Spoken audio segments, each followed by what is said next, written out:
بسم الله الرحمن الرحيم ادع إلى سبيل ربك بالحكمة والموعظة الحسنة وجادلهم بالتي هي أحسن إن ربك هو أعلم بمن ضل عن سبيله وهو أعلم بالمهتدين। আল Hikmah media পরিবেশিত জিহাদের দিকে আহ্বানকারী দাঁড়ি ভাইদের প্রতি উস্তাদ ওসামা মাহমুদ হাফিজাউল্লাহের বিশেষ নসিহত দ্বিতীয় পর্ব, দাওয়াতের সঠিক পদ্ধতি। আলহামদুলিল্লাহি রাব্বিল আলামিন ওয়াসসালাতু ওয়াসসালামু আলা রাসূলিহিল কারীম ওয়া আলিহি ওয়া সাহবিহি আজমাইন, আম্মা বাদ। প্রিয় উপস্থিতি, আমাদের আজকের আলোচ্য বিষয় দাওয়াতের সঠিক পদ্ধতি কি। প্রিয় ভাইরা, মহান আল্লাহ তাআলা যেখানেই দাওয়াতের আদেশ করেছেন, অর্থাৎ দিন ও দিনের কাজের প্রতি দাওয়াতের কথা বলেছেন, সেখানে তার পদ্ধতিও বলে দিয়েছেন। আর এ পদ্ধতি হলো হিকমত, উত্তম ওয়াজ নসিহত এবং আকর্ষণীয় পদ্ধতিতে মুনাজারা করা। আল্লাহ তাআলা ঘোষণা করেন, উদউ ইলা সাবিলি রাব্বিকা বিল হিকমাতি ওয়াল মাউইজাতিল হাসানাতি ওয়াজাদিলহুম বিল্লাতি হিয়া আহসান। অর্থাৎ আপনার পালনকর্তার পথের দিকে আহ্বান করুন হিকমতের মাধ্যমে, উত্তম ওয়াজ নসিহতের মাধ্যমে এবং সর্বোত্তম পদ্ধতিতে বিতর্ক করার মাধ্যমে। ইন্না রাব্বাকা হুয়া আ'লামু বিমান দাল্লা আন সাবিলি ওয়া হুয়া আ'লামু বিল মুহতাদিন। নিশ্চয়ই আপনার পালনকর্তাই ওই ব্যক্তি সম্পর্কে বিশেষভাবে জ্ঞাত রয়েছেন যে তার পথ থেকে বিচ্যুত হয়ে পড়েছে, এবং তিনিই ভালো জানেন তাদেরকে যারা সঠিক পথে আছে। প্রিয় ভাইরা, আল্লামা সাব্বির আহমদ উসমানী রহমতুল্লাহ আলী এই আয়াতের তাফসিরে বলেন, এই আয়াতে স্বয়ং রাসূল সাল্লাল্লাহু আলাইহি ওয়াসাল্লামকে শিক্ষা দেওয়া হচ্ছে কিভাবে আল্লাহর পথে মানুষকে দাওয়াত দিতে হবে। এখানে আল্লাহ সুবহানাহু ওয়া তাআলা তিনটি পদ্ধতির কথা বলেছেন: 1 হিকমত, 2 মাওয়াইজে হাসানা, 3 জিদালে হাসানা। প্রথমত হিকমত। হিকমত দ্বারা উদ্দেশ্য হলো খুব মজবুত বিষয়কে অকাঠ্য প্রমাণের মাধ্যমে প্রজ্ঞার সাথে উপস্থাপন করা, যা শুনে বিবেক বুদ্ধির অধিকারী জ্ঞানী ব্যক্তিবর্গ এবং এলিম পিপাসু আলেমগণ মাথা ঝুঁকিয়ে দেয় এবং জাগতিক দর্শন তার সামনে ম্লান হয়ে যায়। হিকমতের দ্বারা ওহী থেকে প্রাপ্ত কোনো বিষয়কে এমনভাবে উপস্থাপন করা বোঝায় যেন জ্ঞানগত ও বুদ্ধিবৃত্তিক দিক থেকে কোনো ধরনের খুঁত কেউ ধরতে না পারে। দ্বিতীয়ত মাওয়াইজ হাসানা। অন্তর্নরমকারী ও প্রভাব বিস্তারকারী নসিহতকে মাওয়াইজে হাসানা বলে। এর মধ্যে ভাষার মাধুর্য থাকবে, সেই সাথে অন্তর বিগলিত করার মতো প্রাণও থাকবে। ইখলাস, সহমর্মিতা, দয়া ও উত্তম আখলাকের সাথে সুন্দরভাবে কৃত নসিহত দ্বারা পাথরের মতো শক্ত অন্তর ও মোমের মতো গলে যায়। নিরাশাগ্রস্ত জাতি গা ঝাড়া দিয়ে উঠে দাঁড়ায়। উৎসাহ ও ভীতি প্রদর্শনমূলক ওয়াজ শুনে জান্নাতের দিকে অস্থির চিত্তে দৌড়ানো শুরু করে। বিশেষ করে যাদের অন্তর হকের জজবায় ভরপুর কিন্তু উঁচু চিন্তা চেতনা ও বেশি মেধার অধিকারী নয়, তাদের মধ্যে প্রভাব বিস্তারকারী ওয়াজ নসিহত দ্বারা আমলের জন্য এমন আগ্রহ তৈরি করা যায় যা উচ্চ স্তরের গবেষণালব্ধ এলমি তাহকিকের মাধ্যমে সম্ভব নয়। তবে দুনিয়াতে এক শ্রেণীর মানুষ আছে যারা সব সময় সব বিষয়ে নাক গলায়। এরা প্রত্যেক কথায় প্যাঁচ ধরে, অযথা তর্ক করে। এ সমস্ত লোকেরা হিকমতপূর্ণ কথা শুনে না, ওয়াজ নসিহত কবুল করে না। তারা চায় সব বিষয়ে তর্ক বিতর্ক চলতে থাকুক। তৃতীয় বিষয় হলো জিদালে হাসানা। অনেক সময় বুঝবেন সত্যানুসন্ধানী ব্যক্তিকেও সন্দেহ ঘিরে ধরে, আলোচনা ছাড়া তারও ইতমিনান হয় না। তাদের জন্য হলো জিদালে হাসানা, যা আয়াতে এভাবে বলা হয়েছে যে ওয়াজাদিলহুম বিল্লাতি হিয়া আহসান। অর্থাৎ যদি এমন অবস্থা তৈরি হয় তাহলে সর্বোত্তম পদ্ধতিতে ভদ্রতা, সঠিক দিক নির্দেশনা ও ইনসাফের সাথে মুনাজারা করবে। প্রতিপক্ষকে কোনো অভিযোগ দিলে উত্তম পদ্ধতিতে দিবে। অযথা অন্তরে আঘাত তৈরিকারী কথাবার্তা বলে ঝগড়ার পরিবেশ তৈরি করবে না। বিষয়টি এমনভাবে পেশ করতে হবে যেন অনেক দূর পর্যন্ত না গড়ায়। লোকদেরকে বোঝানো ও সত্য প্রতিষ্ঠাই আমাদের উদ্দেশ্য হওয়া উচিত। কঠোরতা, খারাপ ব্যবহার, চাপাবাজি, কর্তমি দ্বারা কোনো ধরনের ফায়দা নেই। প্রিয় ভাইরা, আল্লামা মুফতি শফি রহমতুল্লাহি আলাই দাওয়াতের পদ্ধতির ক্ষেত্রে আম্বিয়া আলাইহিস সালামের তরিকা বর্ণনা করতে গিয়ে বলেন, আল্লাহর পথে আহ্বান মূলত নবীগণের কাজ। ওলামায়ে কেরাম এই দায়িত্ব পালন করেন নবীগণের নায়েব বা প্রতিনিধি হিসেবে। এজন্য জরুরি হলো দাওয়াতের পদ্ধতি ও আদব নবীদের থেকে শিখে নেওয়া। যে দাওয়াত তাদের তরিকার উপর থাকবে না তা কোনো দাওয়াতই নয়, বরং তা লড়াই বা ঝগড়ার কারণ হয়ে দাঁড়াবে। আর নববী দাওয়াতের মূলনীতি কেমন সেটা আমরা মূসা ও হারুন আলাইহিস সালামকে আল্লাহ তাআলা যে নির্দেশ দিয়েছেন তা থেকে শিখে নিতে পারি। আল্লাহ তাআলা বলেন, ফাকুলা লাহু কওলান লাইয়িনা লাআল্লাহু ইয়াতাযাক্কারু আও ইয়াখশা। অর্থাৎ ফেরাউনের সাথে নরম কথা বলো, হয়তো সে বুঝবে অথবা ভীত হবে।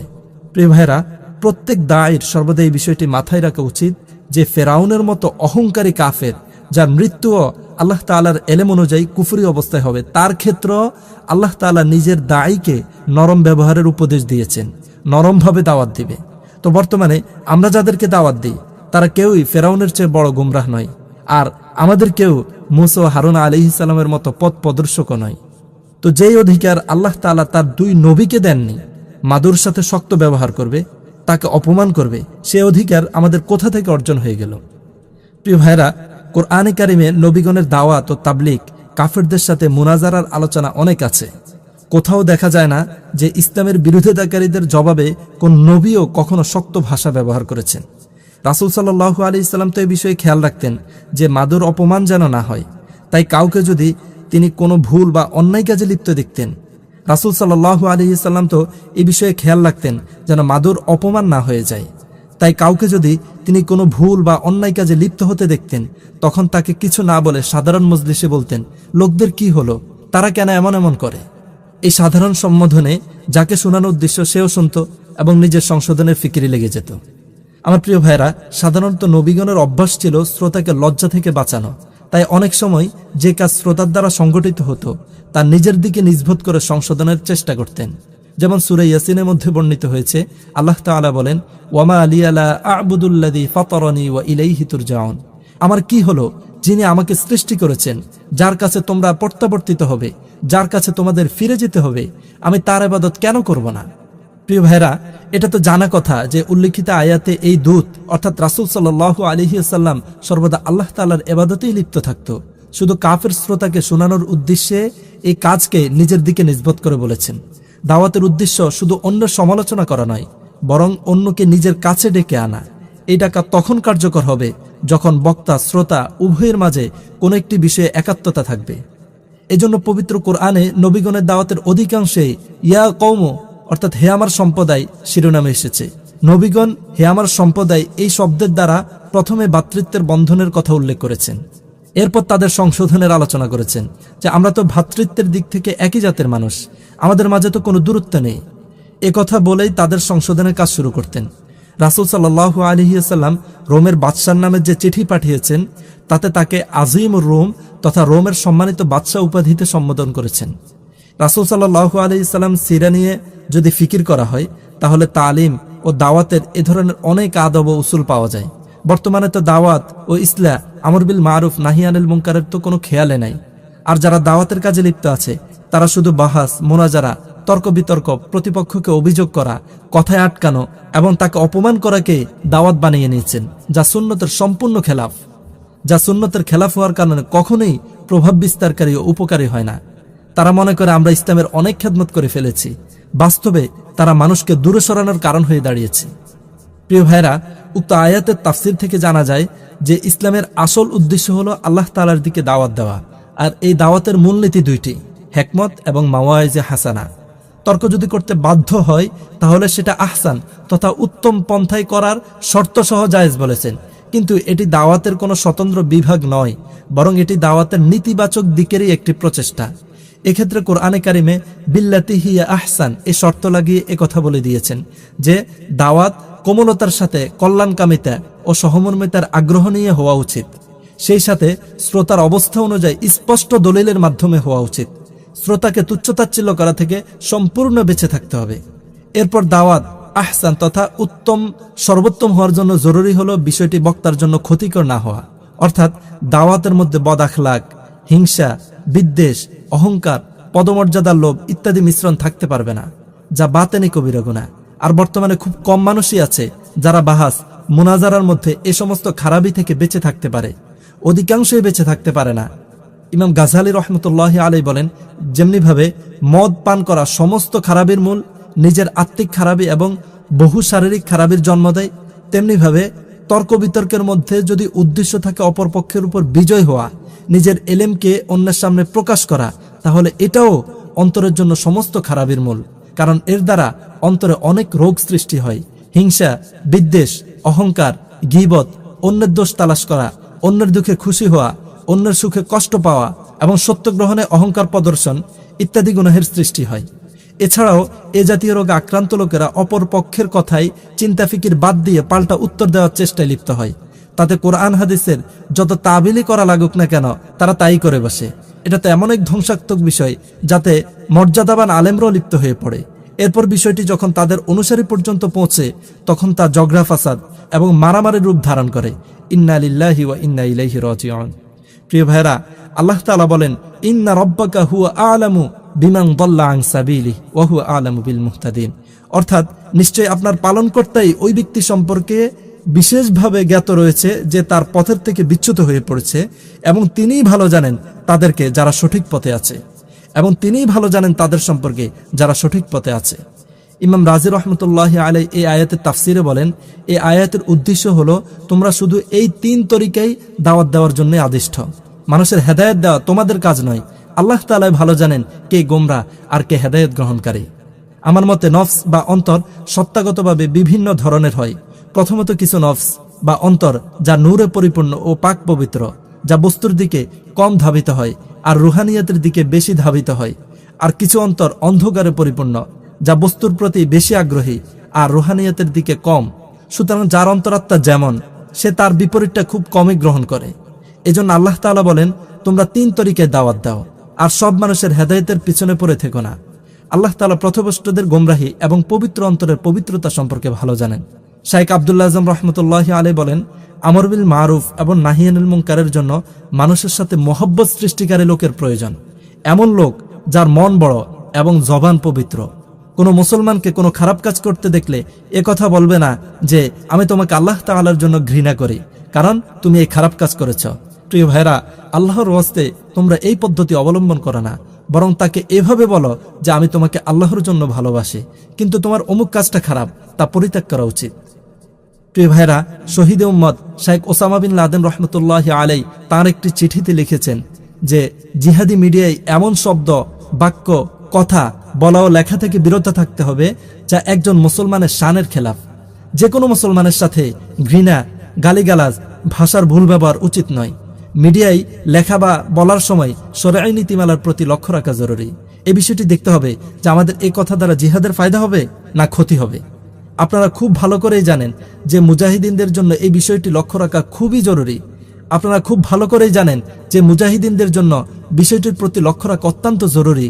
আমার খেয়াল হলো এখনই আমাদের সমস্ত মিডিয়াগুলোকে কঠোরভাবে তদারকি করতে হবে, কারণ এই মিডিয়াই উম্মত পর্যন্ত আমাদের আওয়াজ পৌঁছায় এবং উম্মতের সাথে আমাদের সম্পর্কের একমাত্র মাধ্যমই হলো মিডিয়া।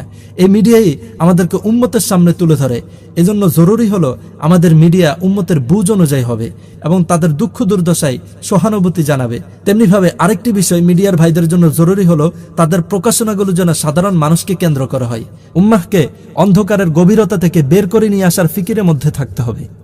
মুজাহিদা আলেমীদ্দিন শাইখ আতিয়াতুল্লাহ লিব্বি রহমতুল্লাহি আলাইহি বলেন, মুজাহিদ নেতাদের জন্য জরুরি হলো নিজেরা এই গুণ অর্জন করবে এবং নিজ সাথীদেরকে এমন তরবিয়ত করবে যেন তারা মানুষের উপর দয়াকারী ও সহজকারী হয়। তাদের ভুল ত্রুটি ও অন্যায় দেখে শাস্তি, হত্যা ও প্রতিশোধের হুমকি প্রদর্শনকারী না হয়, বরং কোমলতা ও নমনীয়তার সাথে ধীরে ধীরে সংশোধনের চেষ্টা চালিয়ে যেতে হবে। রাসূল সাল্লাল্লাহু আলাইহি সাল্লাম যখনই কোনো জামাত পাঠাতেন বা কাউকে কোনো দলের আমির বানাতেন, তখনই সাথে সাথে নসিহত করতেন, ইয়াসসিরু ওয়ালা তুআসসিরু বাশশিরু ওয়ালা তুনাফফিরু। অর্থাৎ তোমরা উম্মতের জন্য সহজ করো, কঠিন করো না, সুসংবাদ দাও, দূরে সরিয়ে দিও না। প্রিয় ভাইরা, আমরা কি কখনো এটা নিয়ে চিন্তা করেছি, এর উপর আমল করেছি? আল্লাহ তাআলা এই সমস্ত উলামায়ে কেরাম এবং জিহাদের নেতাদেরকে সমস্ত উম্মতের পক্ষ থেকে যথাযথ প্রতিদান দান করুন এবং আমরা যেন সুন্নত অনুযায়ী দাওয়াতের কাজ করতে পারি সেই তৌফিক দান করুন। প্রিয় ভাইরা আমার, আমরা মুজাহিদগণ দিন এবং জিহাদের দায়ী। জিহাদও আমাদের ময়দান, একই সাথে দাওয়াতও আমাদের ময়দান। যে সমস্ত শক্তিধর ব্যক্তিরা অস্ত্র দিয়ে আমাদের উপর কুফরি শাসন ব্যবস্থা চাপিয়ে দিয়েছে, তাদের বিরুদ্ধে আমরা অস্ত্র নিয়ে ময়দানে আছি। মুসলিম জাতিকে আমাদের সাথে জিহাদের শরিক হওয়ার প্রতি আহ্বানও জানাচ্ছি। জিহাদের ময়দানের চাহিদা ভিন্ন আর দাওয়াতের নিয়ম নীতি তাও ভিন্ন। রাসূল সাল্লাল্লাহু আলাইহি ওয়াসাল্লাম জিহাদের ময়দানে কঠোরতা করেছেন, রক্ত প্রবাহিত করেছেন, হত্যা করা ও নিহত হওয়ার প্রতি উদ্বুদ্ধ করেছেন। রাসূল সাল্লাল্লাহু আলাইহি সাল্লামের সিরাত সাক্ষী যে দাওয়াতের ক্ষেত্রে তার তরিকায় কোনো কঠোরতা ছিল না, বরং কোমলতা। কারণ হলো দাওয়াত ও জিহাদ উভয়টির মাধ্যম, পদ্ধতি ও টার্গেট ভিন্ন ভিন্ন। জিহাদের মধ্যে শক্তিকে শক্তির মাধ্যমে দমন করতে হয়। অস্ত্র বহন করা, রক্ত প্রবাহিত করা, শরীরে অঙ্গ উড়িয়ে দেওয়া টার্গেট হয়। এজন্য জিহাদে অত্যন্ত কঠোরতা দরকার। জিহাদ তো এই কঠোরতারই নাম, এটা ব্যতীত জিহাদ জিহাদই থাকে না। আর এখানে কঠোরতার মাধ্যমেই সওয়াব। আর এটা ভিন্ন কথা যে শরীয়ত এক্ষেত্রে সীমারেখা ও আদাবের কথা উল্লেখ করেছেন, কিন্তু এটি কঠোরতার ময়দান। এখানে প্রভাব বিস্তারের জন্য কঠিন শব্দ, কঠোর আচরণ জরুরি। কিন্তু এই কঠোরতা যদি দাওয়াতের ক্ষেত্রে চলে আসে, এখানেও যদি কথা ও ভাব এমন গ্রহণ করা হয় যাতে শ্রোতার মন মস্তিষ্ক উদ্বুদ্ধ না হয়ে বরং হিংসা, শত্রুতা, প্রতিশোধের প্রতি ধাবিত হয়, তাহলে এটার দ্বারা দাওয়াতের উদ্দেশ্য নষ্ট হয়ে যায়। জিহাদি আন্দোলনের দুর্ভাগ্যই হবে যদি জিহাদের পদ্ধতি দাওয়াতের ক্ষেত্রে প্রয়োগ হয়। একদিকে জিহাদ অন্তরের রাগ, গোস্বা দমনের জায়গা, যেখানে আক্রমণ করে জালিম অহংকারীদের মস্তিষ্ক চূর্ণ বিচূর্ণ করে দেওয়া হয়, আর তাদের বস্তুগত শক্তি খতম করে তাদের যুদ্ধ করার শক্তি মিটিয়ে দেওয়া হয়। প্রিয় ভাইরা, অন্যদিকে দাওয়াতের বিষয়টা সম্পূর্ণ ভিন্ন। এখানে রাগ ও গোস্বা প্রকাশ না করে বরং দমন করা হয়। শ্রোতাকে নিচু করা, অপমান করা মূল উদ্দেশ্য না, তাকে আগ্রহী করা, নিকটবর্তী করা, তার মনে জায়গা সৃষ্টি করে নেওয়া, এটাই উদ্দেশ্য। দালিল ভিত্তিক আলোচনা, ধৈর্য, সহনশীলতা, ক্ষমা, কোমলতা, ইহসান ও দয়াই হলো দাওয়াতের ময়দানের চাহিদা। দাওয়াতের ময়দানে জরুরি হলো নিজে যথাযথ আমল করবে, কিন্তু শ্রোতাকে হক বুঝানো, হক বুঝার যোগ্য হওয়া এবং গ্রহণীয় হওয়ার জন্য শরীয়তের সীমার মধ্যে থেকে যথেষ্ট চেষ্টা করবে। এ কারণে দাওয়াতের মধ্যে সুন্দর সুন্দর কথা, সুন্দর সুন্দর তরিকার প্রতি লক্ষ্য রাখা হয়। শ্রোতা যদি শত্রুতা ও বিরোধিতাও প্রকাশ করে, তাহলে দায় শত্রুতা করবে না, বরং সে সর্বোত্তম মুনাজারায়ের উপর আমল করবে। ঝগড়া ফাসাদের জায়গাও তাকে এই আয়াতের রাস্তা দেখায়। ভালো খারাপ এক হতে পারে না। আপনি শক্ত কথার জবাব খুব নরমভাবে দিবেন, খুব ভালোভাবে দিবেন। এমন করার দ্বারা দেখবেন যার সাথে শত্রুতা ছিল সে কেমন যেন অন্তরঙ্গ বন্ধু হয়ে গেছে। আর ধৈর্যশীলরাই এটা অর্জন করতে পারে, ভাগ্যবানদেরই এটি অর্জিত হয়। সুতরাং প্রচন্ড বাকবিতণ্ডার মধ্যেও দায়ের দৃষ্টি দলিল থেকে সরে না। এই অবস্থায়ও সে সুন্দর কথা বলে, সুন্দর ব্যবহার করে, খারাপ আচরণ থেকে নিজেকে বাঁচিয়ে রাখে। প্রিয় ভাইরা, এমনিতে যখন খারাপ আচরণের জবাব ভালো আচরণের দ্বারা দেওয়া হয়, বাড়াবাড়ির জবাব ক্ষমা, ইনসাফ ও দয়া দ্বারা দেওয়া হয়, তখন শ্রোতার পাথরের মতো শক্ত অন্তর ও মোমের মতো গলে যায়, শত্রুতার আগুন ঠান্ডা হয়ে যায়। এভাবেই দায়ের জানের দুশমান একদিন তার রক্ষক হয়ে যায়। আল্লাহ তাআলা আমাদের সবাইকে সর্বোত্তম পদ্ধতিতে দাওয়াত দেওয়ার তৌফিক দান করুন। আমিন। ওয়া মা আলাইনা ইল্লাল বালাগ।